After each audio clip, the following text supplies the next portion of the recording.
La esclavitud era, como hemos dicho, una desafortunada condición. Y como consecuencia, el consejo de la Iglesia era la manumisión, siendo que la misma se producía con una frecuencia que en el mundo anglosajón solo conocieron los esclavos blancos que lograron sobrevivir en ocasiones al final el contrato y en ocasiones tras varias prórrogas obligatorias del mismo. Ciertamente, no pocos poseedores de esclavos españoles liberaban a sus esclavos en el momento de su muerte. Pero si el caso es significativo, no es menos significativo que un porcentaje no menos significativo lo hacía en vida. Tan es así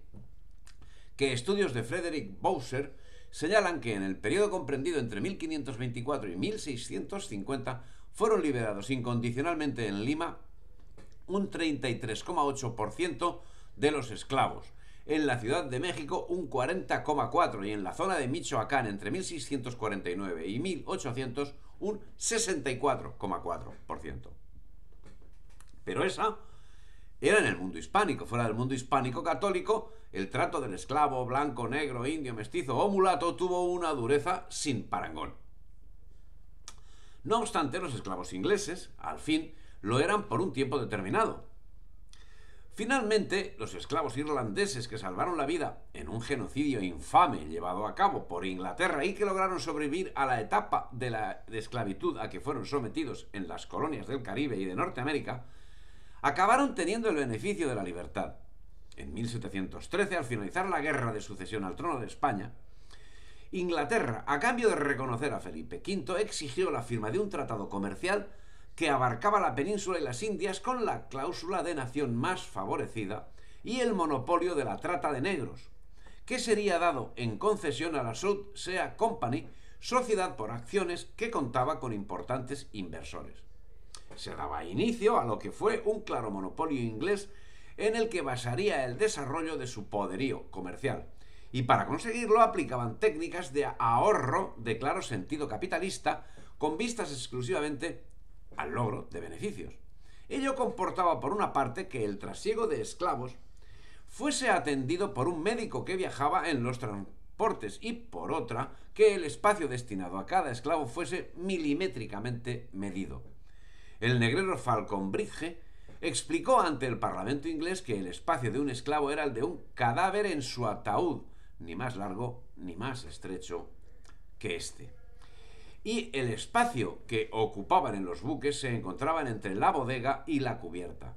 Para aprovechar ese espacio se procedía a fabricar una segunda cubierta, creando un nuevo espacio para transporte de mayor número de esclavos que solo recibían aire a través de las escotillas.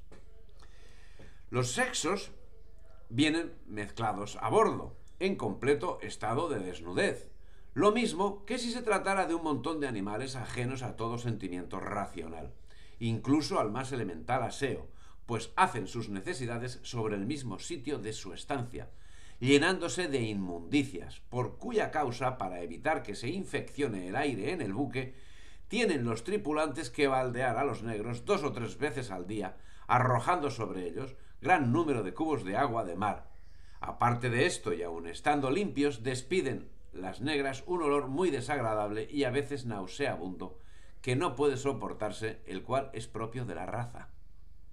Decían los transportistas de esclavos. En cualquier caso, las condiciones no eran únicas, podían empeorar, y de hecho era común que el viaje lo realizasen encadenados de 2 en 2. Pero ese espacio que tenían destinado los esclavos no era muy distinto del que ocupaban a bordo los tripulantes, encargados del barco y del control de los esclavos. Tanto la tripulación como los soldados, unos y otros por lo general reclutados sin conocer que poco difería el trato que recibirían con el que recibiría el ganado humano que transportaban, siendo que la mortalidad a bordo era similar en ambos colectivos. Se calcula que el número de defunciones a bordo giraba en torno al 20% antes de 1700 y a un 5% entre finales del siglo XVIII y comienzos del XIX, siendo que este porcentaje se vio reducido hasta el 1% en el curso del mismo como consecuencia de la difusión de la vacuna contra la viruela, llevada a cabo en 1803 por la Real Expedición Filantrópica de la Vacuna, conocida como Expedición Balmis, en referencia al médico Francisco Javier Balmis, con el objeto de que la vacuna alcanzase a todo el imperio español. La misión consiguió llevar la vacuna hasta Canarias, Venezuela, Colombia, Ecuador, Perú, México, Filipinas y China, y luego se difundió por otros ámbitos territoriales de donde los esclavistas pues aprovecharon. Pero al fin, esa mortandad no es lo peor, porque según cálculos realizados por estudiosos del fenómeno, a lo largo de todo el proceso, desde la caza del esclavo en África hasta su llegada a América, con el periplo de su traslado desde el lugar de captura a las factorías costeras donde los traficantes europeos adquirían la mercancía, moría un porcentaje no menor al que tenía lugar en el tráfico atlántico. Al tanto, cuando los esclavos procedían del interior, como era lo normal, el largo camino hacia la costa debilitaba terriblemente a los cautivos y muchos morían por la escasez de alimentos, el agotamiento, el calor y también por la disentería y otras enfermedades. Raymond Jalama, un mercader de Luanda, estimaba a finales del siglo XVIII que casi la mitad de los cautivos se perdían por fuga o muerte desde el momento de la captura hasta el de la llegada al mar. Tampoco era este el último extremo, porque en el Sudán occidental era práctica corriente la castración de jóvenes esclavos, aunque a menos que el cirujano fuera miembro de la tribu Mossi de la actual Volta Superior y Ghana, reputada por su habilidad, las pérdidas de vidas en estas operaciones eran considerables. Y para completar la cuestión debemos considerar que el porcentaje de mujeres transportadas era considerablemente inferior al de hombres, no por cuestiones de demanda, sino de oferta. Los esclavistas africanos eran remisos a suministrar mujeres y solo lo hacían a demanda con cortapisas y a un precio muy superior. Ello justifica en parte el enorme tráfico que tuvo lugar a finales del siglo XVIII. Para hacernos la idea de lo que significa esa mortalidad, y más tratándose de personas vigorosas y jóvenes, debemos considerar que en aquella época una mortandad de esas magnitudes en la población tenía carácter de epidemia. Algo que, siendo en gran parte común a todo el tráfico negrero, común a los traficantes ingleses, holandeses o franceses, no encaja del todo con la actuación del otro gran implicado en el tráfico, Portugal, en cuyo caso es reseñable la ley de 1648 que dejaba marcada la diferencia entre la carga para las mercancías y las cubiertas para los esclavos, señalando normas que disminuyeran la incomodidad del viaje. Los portugueses, con sus marineros esclavos, no veían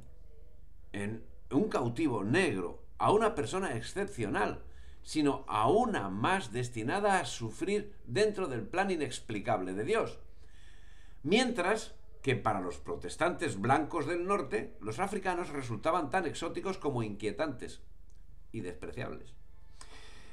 En el caso del tráfico, sucede lo mismo que lo indicado en las primeras líneas de este capítulo. Sobre la concepción del hecho esclavista, la esclavitud era un mal, siempre lo ha sido, que unos tienen la desgracia de padecer, pero lo que muestra la grandeza de espíritu es que, en el conocimiento de ese mal, aun tomando parte activa en el mismo, no se vea al esclavo como una cosa, sino como a un prójimo al que, en las medidas de lo posible, se le puede y se le debe atender.